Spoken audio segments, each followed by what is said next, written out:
So I'm not too happy about that, if ever.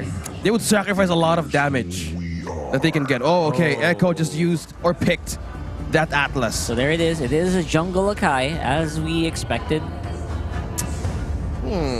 How about this? I think that would be a good option though, because Akai on the XP lane doesn't really work well. I mean, they can still flex this one out because Paquito does lose the matchup against the Fredrin. Not that much, but I would rather have Paquito on the jungle here because you're up against an Karina. So it's gonna be an interesting choice here for Echo. It does matter what hero they put in the jungle because it does give a different flavor to their momentum against NXP. Because if you're Echo, you want to be on a better momentum, a better basing against this Karina, because you also have to be worried about the late game of Melissa. Yeah, there's a lot of things that we need to look out for. The burst capability, if ever, there's no stopping the momentum of next play EVOS, because right now the question is, it's the EXP that targets next play from the banning itself. It's yeah, right. So there's one thing that we're trying to think upon, because of how will the structure work for the Neon Tigers, but we'll find out for sure in game number 1. It's the Akai jungle. Yeah. Akai jungle? Is it? Yeah, it is. It is the Akai jungle. So that's fine, and we have a double gold start here for Echo. Yeah. It's Carl TZ on the Demon Slayer, by the way. Oh. Carl TZ. Piso? Yeah. So let's see on how next play EVOS and Echo. Wait, what? Is that intentional? Wait, is it? Yelly Haze? Wait, Yelly Haze I is think just... they're calling for a pause there. You very, very deceptively gorgeous casters. Let's go. Thank you so much, Rockart. Now, we're back in the game, and we're now in for the Samsung Awesome Value prediction. Who will make more hero damage this game, El Piso or Yawi? Comment down with the hashtag Samsung and hashtag always. Awesome always wins. Comment it down now. Yeah. Interesting stats. Who will take more hero damage? Like how? Yawi and El Piso. I think at this point you're already vying towards the Ruby, because Ruby is a frontliner. It's his Atlas. job. Yeah, it's his job to absorb damage. So a little bit of a tip right there, ladies and gents, for the comment section. You got it. You have a better chance. But if you believe us, then we get it wrong, don't blame us. It's just a tip, It's a game of chances. Yes, we'll never know. All right. And that's a code right there. Go ahead and scan it down. But now, it's Carl, TZ, and Sanford onto the top lane. What's the tension now with this kind of lineup? Honestly, I was a little surprised with the Carl TZ tank resurgence.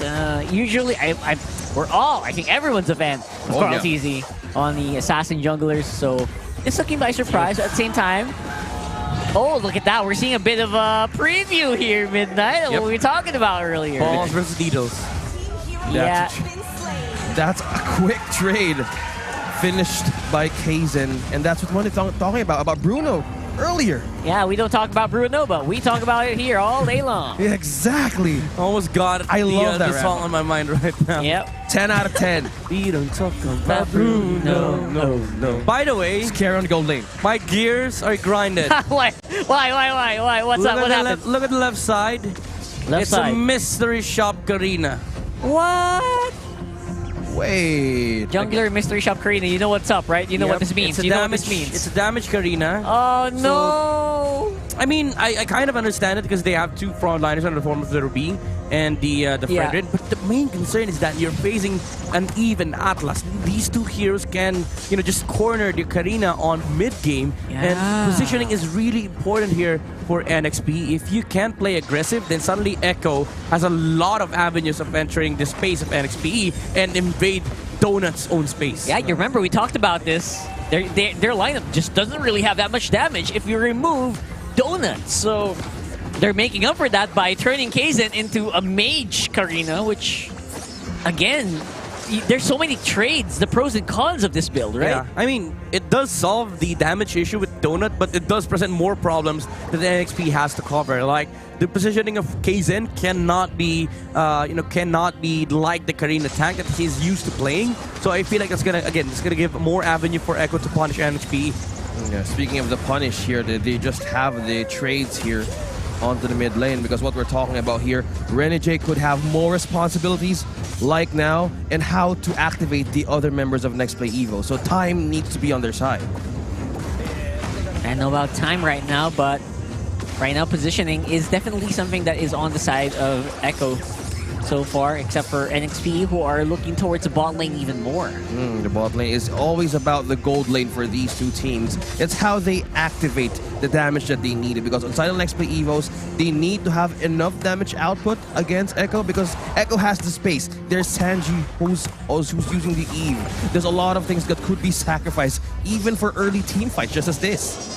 Yeah. Could be big here. Again, we're seeing small glimmers of what Kaizen can be capable of on the Karina, you know, small pokes like that. But we haven't seen a big team fight yet. So that's where the difference will be more apparent, I think. Echo is playing this methodically, like they're trying to approach the gold lane with Yawi on the Atlas covering the tracks of NXPE, and that forces out Yelehaze and El Piso. I mean, it's a good move as well, you know, forcing two heroes to rotate towards the bottom lane. That is what NXPE wants, but Echo has better traits in mind. If you put 3 heroes on bottom lane, we just take Turtle. There's a lot of things that NXP EVOS is respecting right now. The capability of the damage that they have needs more time, especially with Donut and Kaizen. So this just Echo taking, as I said, Midnight, a methodical approach, and also leaves more space for Sanji and Benecuti. Sanji looks like he's just having some fun here. There's a flicker from Renegi. What? Is that serious? Whoa, okay, alright. This is what you do with damage, Karina. You get some of this damage in, you make these pickoffs happen, and you get turrets on the back of it. Yeah. So maybe later on, the team fight might be better for NXPE if they are ahead in items. Yep, Snowball definitely is one option for NXPE. Like, the damage of Karina can be utilized against Echo, but when it comes to fights like this... Oh, there goes the Fatal Links. Yawi will able to make it out, even with Conceal. And there's a lot of switcheroonies happening here on the Echo side. Damage is good here from Benecuti. Straight in the face of Renegade. Great health can't be used, and that's a double. So that was the that was the fight that Echo was looking for. In NXP again, they cannot fight into that. Kaizen, who's positioned on the back, he knew that he cannot be on the front line, but with the ultimate out, here's the answer for NXPE though. Good comms there, able to get a pick off at least for their 2. Yeah, El Piso just right on point, coming in from the Death Bush, leaving Echo unprepared of that damage, or even a surprise, because right now, there's 2 towers taken down in the side of Echo, the top lane and the bottom. Yep, and this is what NXPE has to do. Like, on these windows where Echo cannot fight because they don't have the ultimates, that's where you move. But it has to happen first. Like, Echo has to be forced to use these ultimates, so NXP needs to sacrifice some form of, trade against Echo, so they are able to get into the space where they are able to move around the map without a threat of both the reload manipulation and the heavy spin. Also, add to that the Fatal Links by Yawi is a huge counter. If you're the Valentina, if you get the heavy spin, Yawi just uses the Fatal Links onto you. Oh yeah, there's a lot of setups that Yawi can do right now. While Carl T just taken down that turtle, next play EVOS just wanted to sacrifice that objective for a push on the top lane. Yeah, Sanji already used the real-world manipulation, so there's not really much that can save Carl TZ except for a big heavy spin. But don't forget, Renegade is also close by. He tried to make something happen. Apparently not. Love the confidence from Carl TZ. He knew that it's not going to die there. Damage is not enough yet for the side of NXPE. And the Kaizen committed both the ultimates. So at that point, Carl TZ knew that he was going to live. Oh, look at that, For Yawi. sure. Yawi, two-man flicker in with the Fatal Links. Donut makes it out with the Purify, but he is not out of the woods just yet. Echo are very, very angry. They take out Yelehaze with a burst of damage. Kaizen dives in. He gets very cutie. Oh my goodness, the burst Karina's real. Shut down though by Carl TZ. That's what you sacrifice. You're not as sturdy as you normally are. Yep, that's the problem though. Like, the Karina cannot fight into this lineup, even though he got a wonderful kill on Benecuti. By the way, Benecuti has been positioning himself beautifully on these fights. Aggressively! Even though Yawi has been able to use the Fatal Links on the back line, he knew that the re-engage is going to come out. So he was able to walk back and walk back in front again to be able to deal the last hit onto Yelehaze. But unfortunately, Kaizen was there to kill the Bruno finally. But Renegade? Yeah, Renegade's in trouble. I don't think he's going to get it out of here alive. Appraiser's Wrath, can he cast it? Will not be able to. And that's a problem with that skill. I think it just has too many activation conditions, man. It takes too long. It takes too long to get A those lot of combos. time. You can make a coffee before that hits. Yeah, you need free combo words for that, and it just doesn't always hit, you know? Yeah, Real world. yeah, considering Rene J, something is happening under the mindset of this XP laner. What was the plan there from I Next don't Play know. EVOS? They were trying to do some two-lane push. It didn't really work. Frederick's so slow. You know what I mean, right? Yeah. It's a walking, it's a walking. He's a walking punching bag, basically. Yeah, exactly, and the perfect way to put it, because right now we're just totally speculating on how Renegade could actually make the pushes on the XP lane. But now there's the first lord of the game. Kaizen is on the bush. Carl T spots him. Good damage from Donut. And again, you can't really fight right away because the Echo members are not really together. Usually, you play the Melissa in a place where you hit multiple targets. That's where you get the most value. And look at the exit positioning. They're all spread out. Yaoi on the bush, looking for any engage against NXPE, but retro battle here. Echo, Oh. they're gonna go and dive in. Benacuti secures the Lord, and it's a two-man Oh my heavy spin goodness. into the wall for Echo. Oh my gosh, the conceal unpredictability from Yaoi catches too. That's Kaizen and El Piso. And the comms, the coordination that you were able to do to pull off a heavy spin alongside that Yeah. is beautiful from Echo. Nasty combination for Oh my Echo. gosh. Like, they're on point with their positioning, the casting of skills, and actually Benacuti as well. He was there to provide the necessary damage to, give Echo the victory on that skirmish. In NXP, again, it's hard for you to be able to fight that, even though you have the Purify and Donut. Yes, you can stand your ground, but against this insane team fight ability of Echo, even, the 4 heroes are enough for Echo to bring down. Like, you don't need to choose the targets for Echo. If you see one, you get them. You just go, no matter who it is, actually. Yeah. Even El Piso's not really safe from this Echo lineup.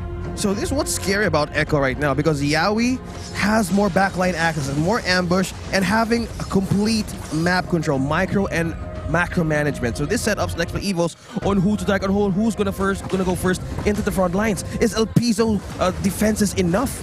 I don't know. Against the Blade of Despair of Bruno, it's been a long time since I've seen this item. Look at that. On the hero. Endless The amount. Berserkers. Oh my goodness. The amount. Endless. This is gonna be ridiculous I can damage feel you for guys Benacuti. right now. Dude, Bro. it hurts. Like, usually we see Brunos with Windtalkers, Malefic Roars, Berserker Furies, even the discarded Phantom. But rare are the situations where we see Bruno build up a Blade of Despair. And again, this is more of the practicality of the item against the Ruby. If you're able to bring down the HP of the heroes on the side of NXP to a half health, then more damage are gonna start coming in for Echo because of Benacuti's item build. So this is a big problem for NXP to deal with. Yeah, Yeah. this is one thing also. You're the Maj. You heard the Maj. You need pure defense. Imagine a crit at 2000. With Yeah, French. see that? In your 2000 face, crit yep. on Yeah. the Donut? Look Big at red that. numbers. You're gone. You're going at it here for sure. So, Donut, you better keep your eyes open. Don't forget, Donut Yaoi. built the damage output. There's a two-man Catches phalanx, and he will be using the heavy No spin to one's disengage, safe. but El Piso is not safe, like we mentioned earlier. 3 hits. It took 3 hits for Benacuti to delete the Ruby. Imagine the other heroes of NXP. This is not good for the Neon Tigers. This is And gonna- how? they're gonna blow up. By the way, that's with the added physical defense with the second skill of the Ruby. El Piso was able to cast 1. So even with that, Benacuti's damage is over the charts. Way for over Echo. the chart. Ahead. I have to remind you guys as well that Donut, he built Scarlet Phantom, Windtalker, all the attack speed items. He does not have Wind Chant yet. Yeah. That's a needs problem No there. Wind of Nature. Ooh, Look at this how damage. fast Echo clears Oh, that so objective. And going back to your point, Rockhart, Donut needs some physical damage immunity right now. Yeah, because he needs it. Yaoi just completely goes into a play, makes a set, and that's how he completely works with his lineup. So there's an answer. The immortality is already now up for El Piso. We give him the benefit of the doubt because he doesn't have any physical defense at that moment. Yeah. So he built up the what's that called, the magic defense item? The Radiant Armor. The Radiant Armor. There you go. Yeah. It continues magic. I keep on thinking about defense. Twilight Armor. Radiant Armor. Radiant, yeah. Okay, Sanford with the Hunter Strike. That's normally all you need as an effective Paquito. Yeah. You should see some very, very strong pushes for Sanford later on, so keep your eyes on the top side of the map as well. Yeah, so what we're seeing right now on the map, ladies and gentlemen, this is keys to victory number 1, map control by Echo. Yep, shuts down NXP. Exactly. This is completely the perfect picture on what's happening right now. All right, so Yelly Hayes has the heavy spin. He could start an engage here. Can he lock Sanford in? Apparently not. That's going to be the Lord getting taken care of. Kaizen? Turret Kaizen, he's in a bad position. He's up front. What were you doing behind him? Oh my goodness, that was a big boo-boo. Carl Teasy with the TPs. Yawi gets one. And Yawi gonna be catching El Piso here. Immortality, no problem. Let's go ahead and take round 2 here. Very easily done there by Echo, taking out the Ruby. Yeah, this is just Echo knocking onto the base early on for next play EVOS one last tower. Ooh, Donut could have gone there really, really quickly. But looks like the clear is still going to be on the side of NXP4. Now, there's the crit on the Yelly Haze. He gets taken out. Renegade can't really sustain against the DPS of Echo. The win talk, the win chat difference is there, as you can see, that we talked about earlier. And that should be it. That's 1-0 favor of Echo. Benny Cutie with the kicks of the balls of fire. Just on to next play EVOS. Never had a chance to sustain damage. It's completely a clean game. We hate to say it, but we did mention all of these weaknesses in the draft earlier, and Midnight's gears have been thoroughly grinded. I was just seeing him right now. He knows what's up. Yeah. He's gonna... Too bad you're Midnight. not the one on the analyst. If you were the one on the analyst, oh my god. He has a lot. No, there's a reason.